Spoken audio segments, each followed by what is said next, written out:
प्यारे बच्चों, सुप्रभात।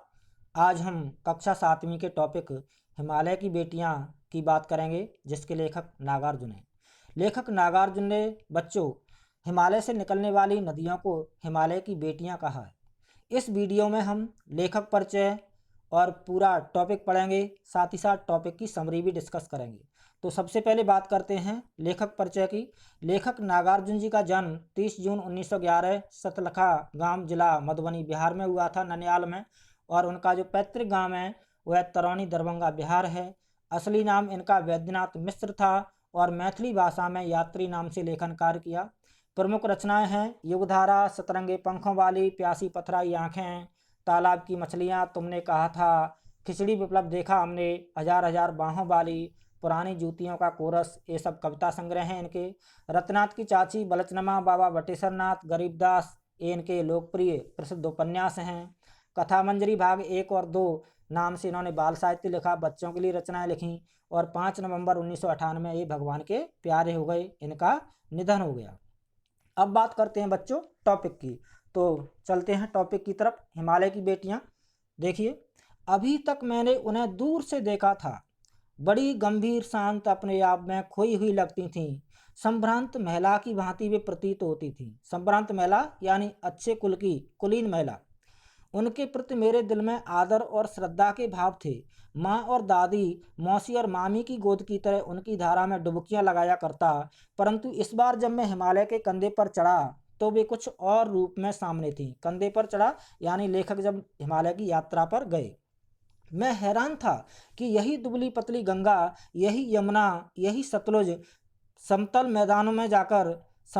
मैदानों में उतरकर विशाल कैसे हो जाती हैं। इनका उछलना और कूदना, खिलखिलाकर लगातार हंसते जाना, इनकी यह भावभंगी, इनका यह उल्लास कहाँ गायब हो जाता है मैदान में जाकर। उल्लास यानी खुशी।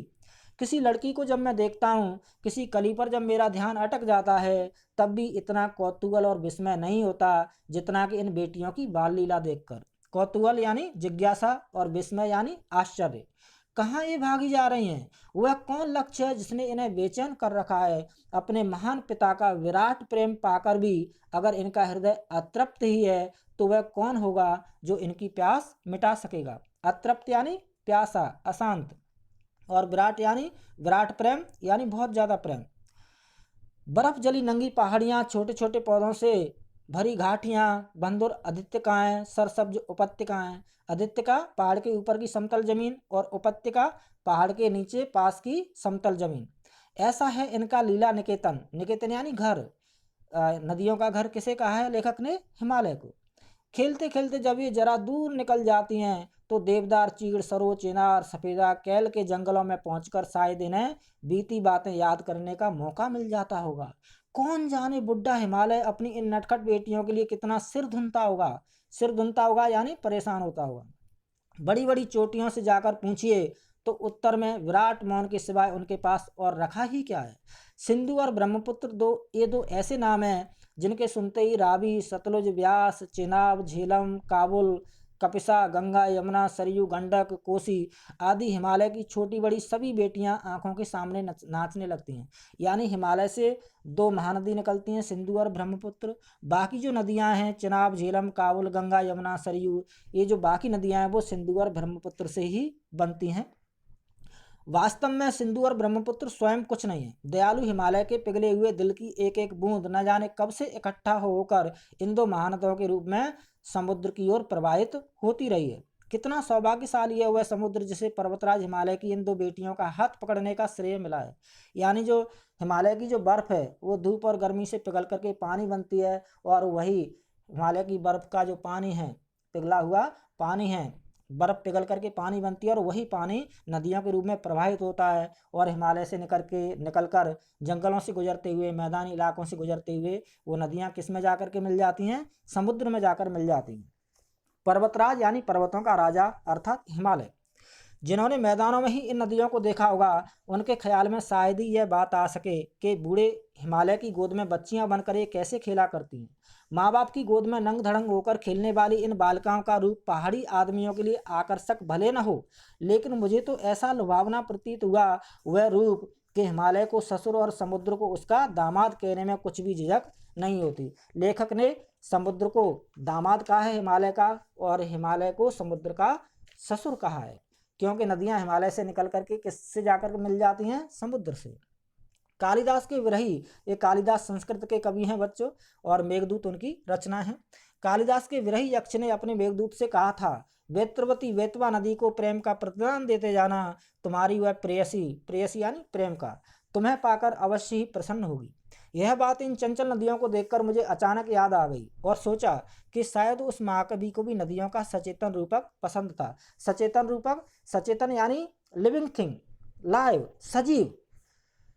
लेखक ने भी यहाँ पर नदियों को, समुद्र को, हिमालय को मानवीकरण रूप में वर्णन किया है, यानी मनुष्यों की तरह, इंसानों की तरह क्रियाकलाप करते हुए दिखाया है, लिविंग थिंग की तरह दिखाया है। तो सचेतन यानी सजीव, लिविंग थिंग। दरअसल जो भी कोई नदियों को पहाड़ी घाटियों और समतल आंगनों के मैदानों में जुदा जुदा यानी अलग अलग शक्लों में देखेगा, वह इसी नतीजे पर पहुंचेगा। काका कालेलकर ने नदियों को लोक माता कहा है, किंतु माता बनने से पहले यदि हम इन्हें बेटियों के रूप में देख लें तो क्या हर्ज है? और थोड़ा आगे चलिए, इन्हीं में अगर हम प्रेयसी, प्रेयसी यानी प्रेमिका की भावना करें तो कैसा रहेगा? ममता का एक और भी धागा है जिसे हम इनके साथ जोड़ सकते हैं। बहन का स्थान कितने कवियों ने इन नदियों को दिया है। एक दिन मेरी भी ऐसी भावना हुई थी। थोलिंग, थोलिंग यानी तिब्बत की बात है। मन उचट गया था, यानी मन उदास था, तबीयत ढीली थी, सतलज के किनारे जाकर बैठ गया। दोपहर का समय था, पैर लटका दिए पानी में। थोड़ी ही देर में उस प्रगतिशील जल ने असर डाला, तन और मन ताजा हो गया, तो लगा मैं गुनगुनाने। लेखक क्या गुनगुनाने लगे? सतलज नदी का गुणगान करते हुए, जय हो सतलज बहन तुम्हारी, लीला अचरज बहन तुम्हारी, हुआ मुदित मन हठा खुमारी, जाऊं मैं तुम पर बलिहारी। तुम बेटी यह बाप हिमालय, चिंतित पर चुपचाप हिमालय, प्रकृति नदी के चित्रित पट पर अनुपम अद्भुत छाप हिमालय, जय हो सतलज बहन तुम्हारी। हे सतलज बहन तुम्हारी जय हो, तुम्हारी लीला आश्चर्यचकित करने वाली है। तुम्हारे शीतल जल का स्पर्श पा करके मेरा मन प्रसन्न हो गया, आलस्य थकान दूर हो गई। मैं तुम पर बलिहारी जाता हूँ, तुम पर अपने आप को न्यौछावर करता हूँ। तुम बेटी हो और हिमालय तुम्हारा पिता है। तुम बेटी हो और हिमालय तुम्हारा पिता है, और तुम्हारी भलाई के लिए तुम्हारे लिए चिंतित रहता है, चुपचाप रहता है। इस प्रकृति में हिमालय अपने आप में अनुपम है, अद्भुत है। जय हो सतलज बहन तुम्हारी, हे बहन सतलज तुम्हारी जय हो। अब बात करते हैं बच्चों टॉपिक का सार, यानी हिमालय की बेटियां टॉपिक की समरी देखी। प्रस्तुत पाठ में लेखक नागार्जुन के द्वारा हिमालय से निकलने वाली सिंधु, ब्रह्मपुत्र, गंगा, यमुना, सरयू, चिनाब, झेलम, कोसी इत्यादि अनेक नदियों को हिमालय की बेटियां कहा है। लेखक ने हिमालय को पिता एवं समुद्र को इनका पति बताया है।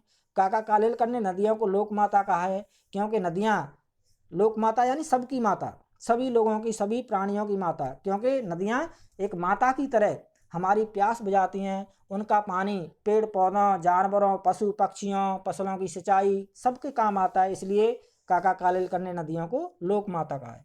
लेखक द्वारा नदियों के पहाड़ी, मैदानी एवं जंगली सौंदर्य का मनमोहक वर्णन किया गया है। लेखक ने नदियों को बेटी, बहन, माता एवं प्रेयसी भी कहा है, क्योंकि नदियां धरती को हरा भरा बनाती हैं, प्राणी, पशु पक्षी, पेड़ पौधे एवं जानवरों की प्यास बुझाती हैं। हमें नदियों को साफ सुथरा रखना चाहिए, गंदे पानी और कचरे को नदियों में मिलने से रोकना चाहिए।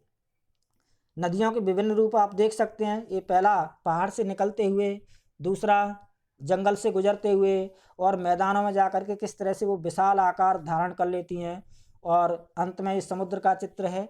नदियाँ पहाड़ से निकल कर के, हिमालय से निकलकर जंगलों से गुजरते हुए, मैदानी इलाकों में बहते हुए समुद्र में जाकर मिल जाती हैं।